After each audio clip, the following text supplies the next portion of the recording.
first edition of the North York Rangers podcast in the 2013-14 season.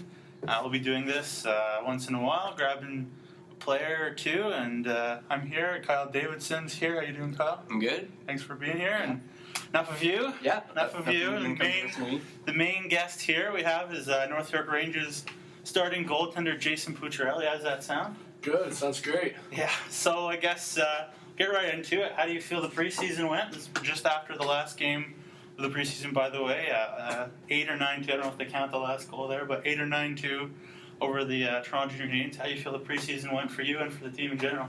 I think it went really well. Got off to a rocky start, but I mean that's expected. Haven't played in a couple months.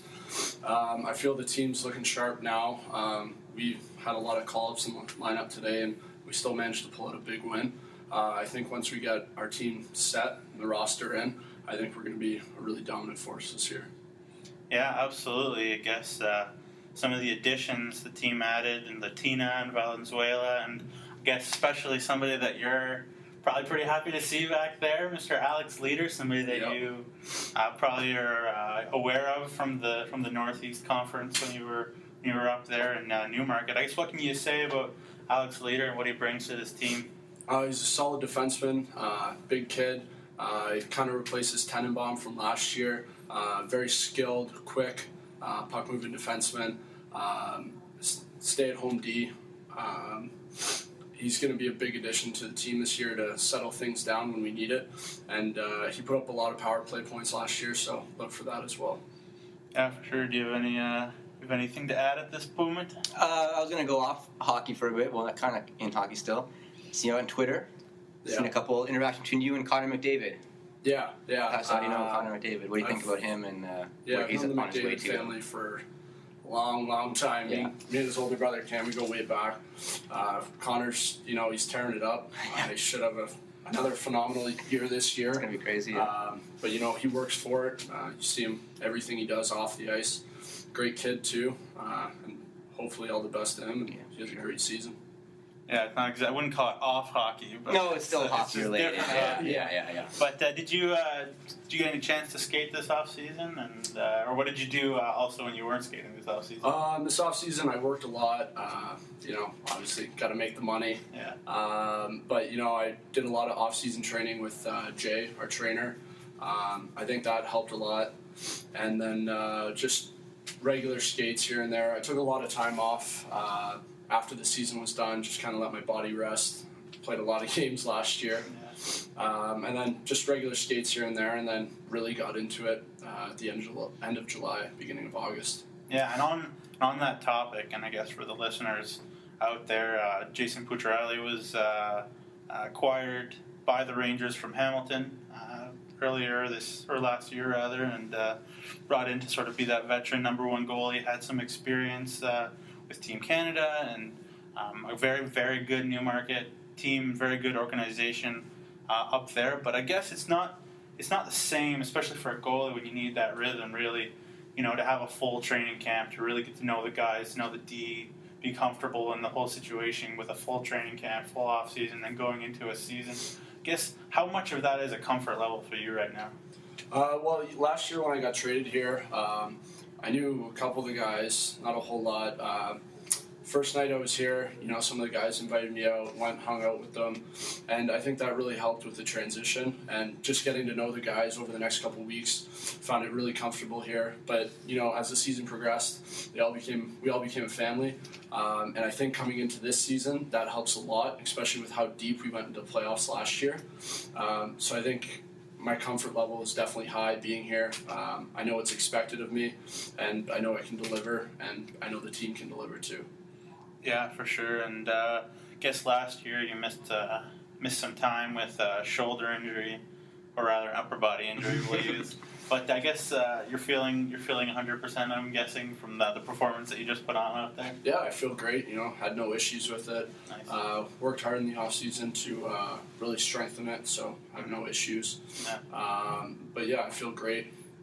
Nice. Yeah, and enough about this goaltending stuff though. I'm just wondering, you will see talented players out there on the Rangers team. Obviously, the Calks, the Carpinos, added Latina, added Valenzuela. We have Karens, we have Fung. We have these guys who can set up goals and score lots of goals.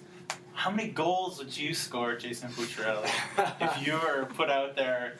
Some maybe between Calk and Carpino, maybe you go on the wing. I don't know. What are you thinking out there? You're like, oh man, you're sitting in net. You're like, I could score that. How did they miss that? How did you know that? Like, how many goals are you gonna score, and what are you doing out there? I don't want to think about it too much, but probably put up a couple points here and there, especially with those two on my line.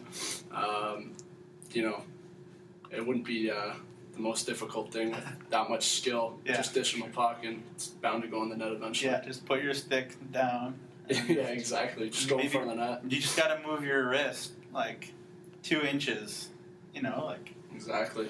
I had a conversation with John Dean, and John Dean, the head coach of the North York Rangers, and I can't even really skate. But I was like, how many points could I put up there? And he's like, at least 50. Stand in front of the net. Just stand in front of the net.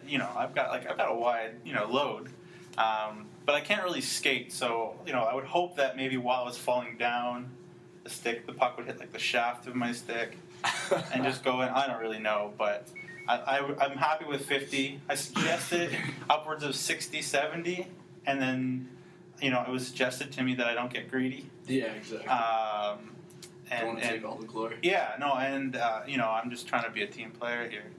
But yeah, so when you're not playing, when you're not stopping pucks, when you're not having rubber flung at you at ridiculous speeds and doing that, for fun, as it were. I guess not fully for fun, because I'm sure you're going for a scully of some sort. But what do you do when you're away from the rink? What do you do for fun?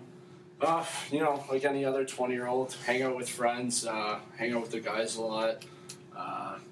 Standard play chell, the usual stuff. Yeah. For sure. That's about it. Just standard 20-year-old stuff. What's your go-to team in Chell? Chicago. And for those out there again listening, gotta explain what is Chell. Chell, NHL, a video game. Yeah, absolutely. And I guess the New York Rangers is also another team that you might pick, or They're up there. I mean, because they have a stunning resemblance. When I first came here, I was like, I don't know what this team's gonna look like, the jerseys, whatever, and I'm like, wow, that looks exactly like we an definitely NHL team. have some of the best uniforms in the league. That's for sure. Yeah, is it? I guess I don't know. Is it just kind of surreal to almost go out there and wear a jersey of an original 6 team almost? Yeah, it's great. You get to lace up. You look professional. You feel professional. Yeah. And that translates out onto the ice, right? Yeah, absolutely. Anything else you got there? No, I'm just wondering back to last year, like what's going through your mind in those like overtime games, the 2 overtime games, 3 overtime games, and there was some goals that were called off. They'd scored in overtime. Yeah, off the glove and against Buffalo. Yeah, during those games, I mean, at that point, you're just so into the game. You're just keeping focused. Yeah. You're not trying to worry about too much. Right. You just do your job, get through it. And I mean, if a goal goes in, like the one the Buffalo did, Yeah. I mean, I wasn't upset about it. I was just kind of sitting there. Nothing really goes through your head. Yeah. And then the ref called it off, and thank God that it was played. It was pretty quick to call it off. Yeah. I think it was pretty much right away, right? Yeah. And they tried it again. Oh, they got one earlier in the game that went off of a glove. Well, that was when they jumped off the bench and everything. That was. Yeah, they tried to sell it. They were trying to sell it. They were pretty excited. And then one thing, and then we have my friend Beth over here. She's just being a spectator, but she was with me. Triple overtime at St. Mike's, and I'm not gonna go too much into that because obviously it's a tough memory. But man, How did last year rank in terms of your hockey career? It was honestly my best year. Yeah. Look, as in playing, I thought I had a phenomenal year. Oh, certainly. But I mean, just being with the guys, having fun in that aspect too, on and off the ice. I mean, it was my best year of junior so far. And that was one of the big contributing factors to why I was so excited to come back and why I wanted to, right? Yeah, for sure. And I guess we'll just throw out one more question each, and then we'll let you get back to your showering and whatnot. Hockey Canada is in the midst. There's so much discussion about who should start in net for Canada, and there's Corey Crawford, there's Carey Price, there's Luongo. I'm sure somebody throws out Brodeur, but like that's probably a little bit of hooey at this point. But you are Steve Yzerman. You are picking Canada's 3 goalies. Rank them 1, 2, 3. Who do you got? Number 1, I mean, this all depends obviously on the start of the seasons. Yeah. Right now, I got to go with Corey Crawford. I think he had a phenomenal year, and I mean, a lot of people hate on him, but he won a Stanley Cup this year, and you can't disown that. So I'd go with Crawford number 1. I'd go with Price number 2. And then for third spot, between Mike Smith and Roberto Luongo. Yeah, just because Luongo has the experience.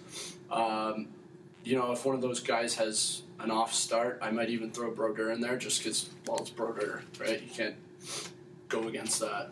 Yeah, and if anybody has any, questions or like they're not sure, just have someone to have experience, because obviously Brodeur's been literally through everything. Right? Yeah. So it's just always good to have a guy like that.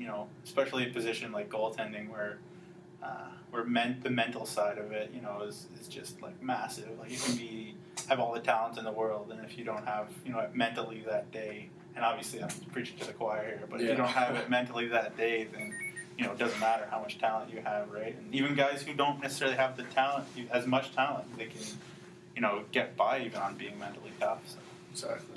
So anyways, it's a good answer. I don't 100% agree, but that's fine. Corey Crawford won a cup, so that's hard to argue with. What about that glove hand though, Corey Crawford?